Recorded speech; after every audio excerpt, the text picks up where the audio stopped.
Let's examine the history of federalism briefly and look at where we got to. How did we get to the point we're at today, and why are we at it to begin with? Alrighty, the first thing I want to look at is the Articles of Confederation, which came directly after the Declaration of Independence. It was not ratified, though, till near the end of the war in 1781. That was a reaction to the British government. It was designed to keep more power in the states, less power in the central government, thus a reaction against the king and his colonial governors. It had its weaknesses, though. The biggest ones was each state had one vote. You could have 35 people in one state, but you did not represent the area's wishes. It was the state's wishes. One vote, one state, 9 votes to pass. All 13 had to change it, so you had amendments were very difficult. There was no regulation of commerce, especially between states. There was no defense, no national defense, no taxation policy, no judiciary. State legislatures also had the power to elect the Congress of the people. There was no direct democracy. We had to change this. What's going to change this attitude? What incidents are going to make us make this change? The biggest turning point came in 1786 when Shays' Rebellion was just this absolute march of farmers on the Springfield, Massachusetts arsenal to call for reforms that were hurting the little people. Businessmen were making money, but yet the people were still struggling, especially from Revolutionary War debt. Well, Alexander Hamilton saw this happen. He called for a convention in Annapolis, Maryland. Only 5 states attended. He called for a convention the next year in Philadelphia to revise, and I use that term loosely, to revise the Articles. Instead, it was a complete overhaul, and the biggest problem there was representation. The first idea came about from who's going to control the process, big states or small states. And James Madison came up with this idea called the Virginia Plan. 2 houses, both based on population. The large states, obviously paying taxes, will have to deal with taxes in one, but they'll have complete control because they have the biggest populations. The smaller states were worried about the larger states trampling on their rights, thus the New Jersey Plan, the small state plan, which called for a unicameral with equal representation, exactly what we had in the Articles. Almost dismissed this idea. And keep in mind, large state, small state is also going to be similar to the national versus state government powers. Who's going to control the process?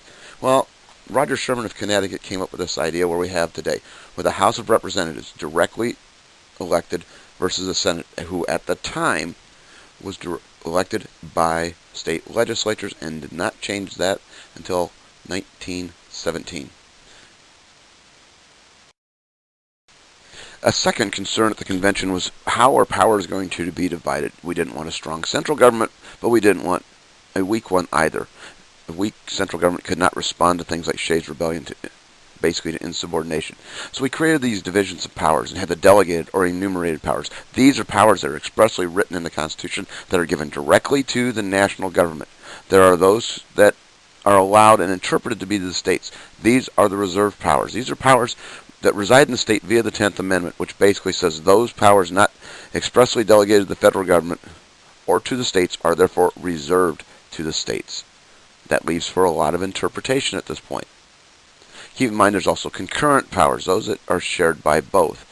On the following slide, we'll look at the Venn diagram that will show all 3 of these, the enumerated, the state powers, and the concurrent powers.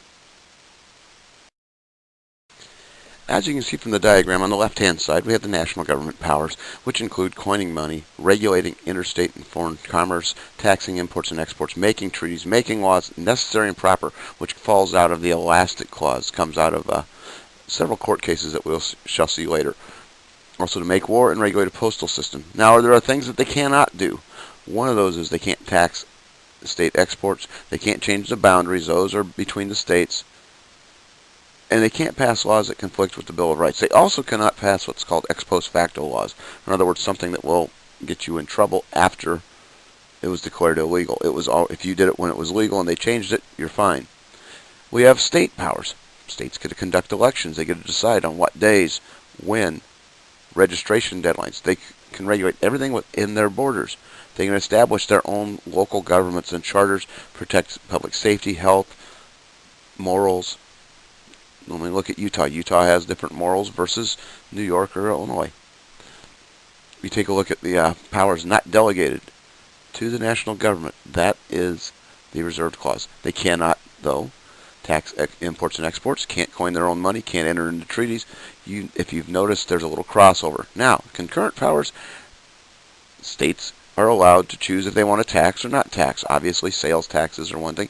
Income taxes, you look at South Dakota and Florida, they do not have income taxes. They can borrow money depending on how they want to do this. You have national banks, you have state banks, so they can charter banks. You also have corporations within the United States as well as within the states. They can seize property if it's seen for the public good. This has been somewhat of a debatable issue in the last 20 years, the idea of eminent domain, and also enforce laws and create their own court systems. The problems with supremacy between the federal and the state governments really worked around the argument of Hamilton and Jefferson regarding the national bank issue in the 1790s. It centered on the fact that Hamilton thought we needed a national bank. Jefferson thought it should be left to the states. The power of national supremacy versus state supremacy began at the beginning of the country and was never settled until basically the Civil War, and even then was redefined. What we have coming out of this, though, is the role of the reserved powers. What is considered as necessary and proper in the elastic clause? The ideas of the 10th Amendment. Jefferson believed that the states had all the power regarding banking. It makes sense. They have taxes they collect, they need banks. But also the federal taxes were collected. Where do you put those? And there's this agreement. What's the government expressly allowed to do? How far can they overstep their bounds? How far are states allowed to push the limits of their powers? And this came to a head in 1832 with the nullification issue regarding South Carolina and the collection of a tariff, what they called the Tariff of Abominations, which hurt the South tremendously. Long story short, the federal government reigned supreme there, partially because cooler heads prevailed in compromise, but it did not solve the issue. Let's look at two key points here regarding national power. First is in the U.S. Constitution, the National Supremacy Clause, which is Article 6, Paragraph 2, where national laws will supersede state laws at any time, just like state laws will supersede local laws. This was seen best by the court case of McCulloch versus Maryland in 1819. After the War of 1812, the Bank of the U.S. was rechartered in 1816, but the state of Maryland tried to tax the federal bank, the Bank of the U.S., too, claiming it was the state's power to deal with this. The Supreme Court, under John Marshall, ruled that, number one, national supremacy over state laws, and that the bank is constitutional because it is also necessary and proper, taking the Hamiltonian view and using the idea of implied powers, or what's called the elastic clause. One of the more significant challenges came in dealing with the Commerce Clause of the Constitution and how the role of interstate commerce was when you have a conflict between two states. Gibbons versus Ogden dealt with two river boats that were going between New York and New Jersey. One was chartered by New York, one chartered by New Jersey, and each given exclusive rights. The Supreme Court in 1824 ruled that neither state was correct in trying to limit the other, that it is the federal government's position to do so. Thus, anything that crosses the state line, the federal government has jurisdiction in any cases. Let's also look at the General Welfare Clause that comes out of Article 1, Section 8. It says taxation shall be for defense and general welfare. Now, general welfare is very broad and pretty vague when you get right down to it. So up until 1930, general welfare did not mean welfare states or Social Security or payments for workmen's compensation and the unemployed. It was dealing with what can we do to keep the wealthy and the middle class in one spot. That changed after 1932 for obvious reasons. And then the 14th Amendment, and I think this is one of the most important amendments. You should have this down pat before every exam. This will be consistent through the course. Is that in 1868 it was ratified, said all citizens, all persons shall not be denied civil liberties and civil rights. Basically, I'm paraphrasing here as you can tell, and that due process and equal protection of the law is paramount for all persons. This will get challenged in some cases dealing with the states eventually, especially I think in same-sex marriage cases. Another area of concern is the role of taxing and spending. How do we get the revenues? Should the states get the bulk of the revenue? Should the federal government get the bulk of the revenues? But the 16th Amendment, which was ratified, brought us about to have a federal income tax, partially to prepare for World War I, but also to help with the growing government we had already. We also have to deal with the problems of federal preemptions as well. Federal preemption basically says, if it's something the federal government tells you to do, you do it.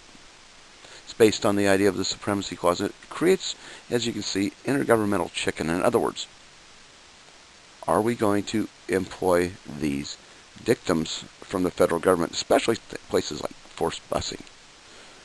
Anywhere it costs money, or they're telling the government that it's, the state and local governments that is, that it takes your money to do a federal program, they're going to challenge that.